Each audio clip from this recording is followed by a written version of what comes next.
안녕하세요 기철 여러분들, 인싸 기영입니다. 픽사 애니메이션 중에서 가장 많은 사람들의 눈물샘을 자극한 영화를 꼽으라고 한다면 단연 인사이드 아웃이 아닐까 하는데요.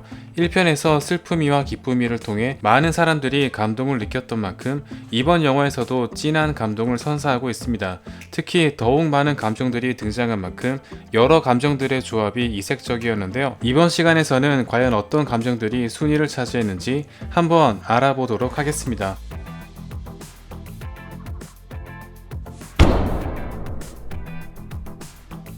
등장하자마자 매 순간 퇴장했던 추억입니다. 아직 라일리가 어리기 때문에 다른 감정들의 제지로 인해 활약상이 아예 없는 편인데요. 다만 노스텔지어란 단어의 뜻이 추억 외에 고향에 대한 향수나 그리움까지 내포하고 있는 만큼 1편에서 이사 오기 전 미네소타를 그리워하는 장면에서 이 추억이라는 감정이 등장했을 가능성도 매우 큰 편입니다. 수시로 문을 열고 나오는 습관으로 보아 다른 감정들 몰래 제어판을 건드렸을 가능성도 있는데요. 다만 어디까지나 라일리가 성인이 된 후에 활약할 감정으로서 현재까지 분량으로만 본다면 거의 까메오격 존재였습니다.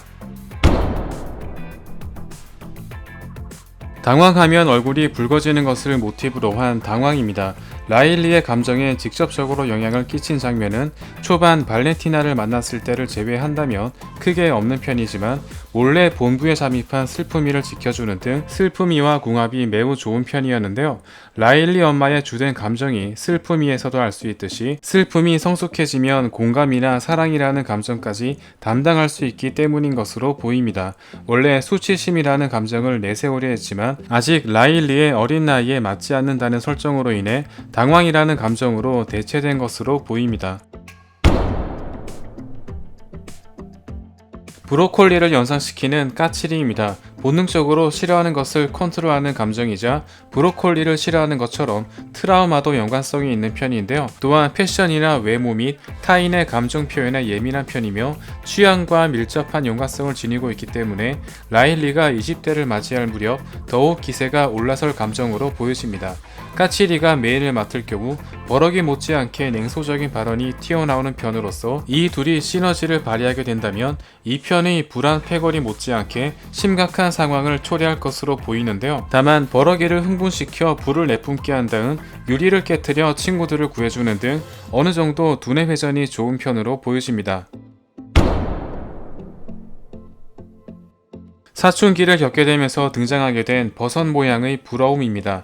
발렌티나라는 동경의 대상을 만나게 되면서 본격적으로 활동하기 시작한 감정으로서 이 편에서는 불안이와 함께 엄청난 시너지를 발휘하면서 결국 라일리가 몰래 성적표를 훔쳐보는 사태를 일으킨 원흉이었습니다. 원래 동경과 질투심이라는 두 가지 감정을 모두 등장시키려 했지만 부러움에게 이 모든 특성을 몰아넣었다고 하는데요. 만일 부러움이 기쁨이와 시너지를 발휘할 경우 자기개발 측면에서 엄청난 성과를 낼 수 있게 되지만 불안이나 까칠이와 시너지를 발휘할 경우 대상을 시기 질투하는 감정이 극대화되는 등 아주 작은 몸집이었지만 엄청난 나비 효과를 불러올 수 있는 감정이었습니다. 신경세포를 모티브로 한 소심입니다. 그야말로 주변의 모든 사고로부터 라일리의 안전을 지켜주는 감정이지만 지나칠 경우 극도로 소심해지거나 공포에 휩싸일 수 있기 때문에 버럭이가 이를 중화시켜주고 있는데요. 심지어 감정 자체도 매우 소심한 편이어서 라일리가 가출해버리자 본인 역시 짐을 싸서 떠나버리려 했습니다. 다만 기쁨이와 슬픔이가 본부를 이탈했을 당시 까칠이나 버럭이를 대신해 라일리의 감정 기복을 막아주는 역할을 수행했으며 2편 당시에도 혼자 낙하산을 이용해 친구들을 구해주는 등 잘만 이용한다면 모든 사건 사고에 대비할 수 있을 뿐더러 최소한 기본은 깔고 갈 수 있는 존재였습니다. 비록 비중은 다소 적을지언정 현실 세계에서 생존을 위해 가장 필요한 감정이지 않을까요? 국수 면발을 모티브로 한 따분입니다. 마치 쇼파의 면발처럼 축 늘어져 리모컨을 만지며 나뒹구는 모습을 연상케 하는데요. 옛 친구들을 떼어낼 때 결정적인 역할을 한 감정으로서 조금이라도 진부하거나 지루함을 느낄 만한 여지가 있다면 비아냥거리는 말투나 태도로 감정을 표출하는 것을 알 수 있습니다. 또한 불안이와 함께 부정적인 시너지를 발휘하는 최고의 감정으로서 기쁨이와 친구들이 본부에 돌아오지 못할 정도로 지영을 망가뜨릴 정도였는데요. 다만 새로운 친구들 앞에서 지나치게 당황하는 라일리를 진정시켜주거나 대답하기 복잡한 부모님의 질문에 간단한 답변으로 순발력 있게 상황을 넘어가는 등 쓸데없이 감정 소모하는 일이 발생되지 않도록 조절하는 역할까지 담당하고 있습니다. 라일리가 나이를 먹고 사회생활을 함에 있어 가장 현명하게 나서야 될 감정이지 않을까요? 1편 당시 라일리의 3대 감정 중 하나이자 빌런격에 가까웠던 버럭입니다. 버럭이가 메인이 될 때마다 긴장감이 감도는 편이며 기쁨이가 사라지고 우울증에 빠진 라일리를 구조하려다 그만 가출이라는 무리수를 두고 말았는데요. 특히 라일리 아버지나 버스 기사의 메인 감정이 버럭이에서도 알 수 있듯이 직장인들의 주된 감정이라고도 볼 수 있으며 불의를 보면 참지 못하는 성향도 지니고 있습니다. 특히 소심이와 유독 반대되는 성향을 지닌 타입으로서 소심이와 반대되는 대범함이라고도 볼 수 있겠죠.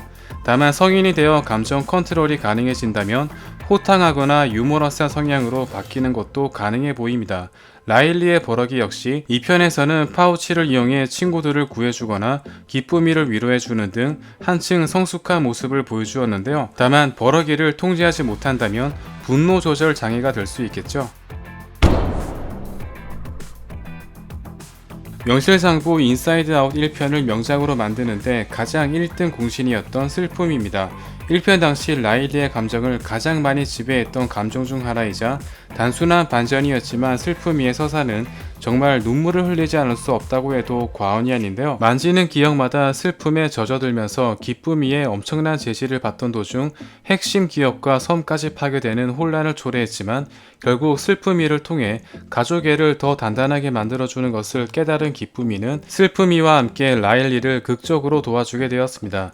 이 편에서는 다른 감정들에 밀려 라일리의 감정에 큰 영향은 없었지만 불안이를 제시하기 위해 고군분투했었죠. 특히 기쁨이와 적대적인 감정처럼 보였지만 실제 인간의 감정을 차지하는 요소 중에 가장 많은 부분을 담당하고 있는 존재이자 기쁨을 느끼기 위해서 반대의 감정인 슬픔을 알아야 하듯이 기쁨과 슬픔은 항상 조화를 이루어야 한다는 것을 암시하고 있는데요.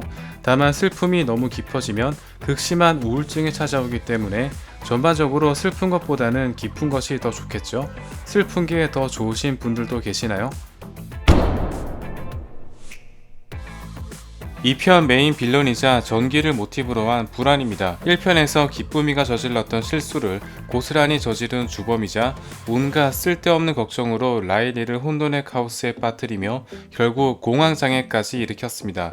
이러한 불안은 부러움, 따분함, 당황이와 더욱 시너지를 일으키면서 순식간에 라일리의 감정을 지배하는 엄청난 영향력을 끼쳤죠. 가지고 있는 영향력은 타의 추종을 불허하는 편으로서 다른 감정들 이상으로 제어판을 능숙하게 다루며 10년간 키워왔던 라일리의 신념까지 바꿔버릴 정도였습니다. 비록 라일리를 엄청난 위기에 빠뜨리긴 했지만 사회생활을 시작하고 꿈이나 목적을 달성하기 위해 지나치게 감정적인 것보다는 이성적인 태도나 세밀한 계획을 세울 필요도 있으며 적당한 불안은 본인뿐만 아니라 타인까지 안전하게 지켜줄 수 있기 때문에 다른 감정들과 조화를 이룰 시 훨씬 성숙한 인격을 이룰 것으로 보여집니다.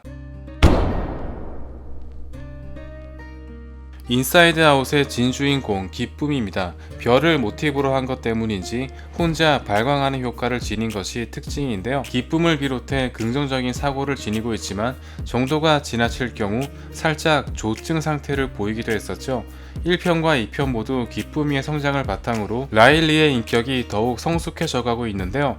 1편에서는 슬픔이를 극도로 제시한 것을 반성하고 슬픔이와 함께 방황하는 라일리를 극적으로 도와주었으며 2편에서 역시 라일리의 신념을 스스로 정하도록 모든 기억을 해방시키면서 극도의 불안으로 떨고 있는 라일리를 구해주었습니다. 특히 감정이 우울할 때만 눈물을 흘렸던 라일리가 가족과 화해하며 기쁨의 눈물을 흘리는 등 한층 풍부한 감정을 지니게 되었는데요.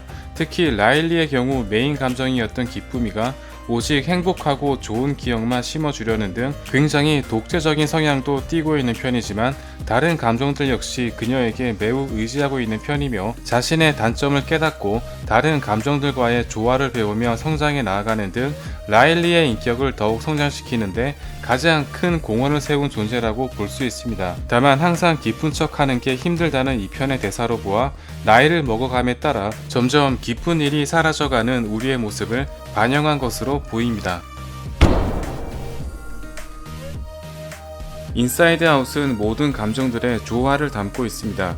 다만 1편과 2편 모두 서로 각기 다른 조화를 보여주고 있는데요.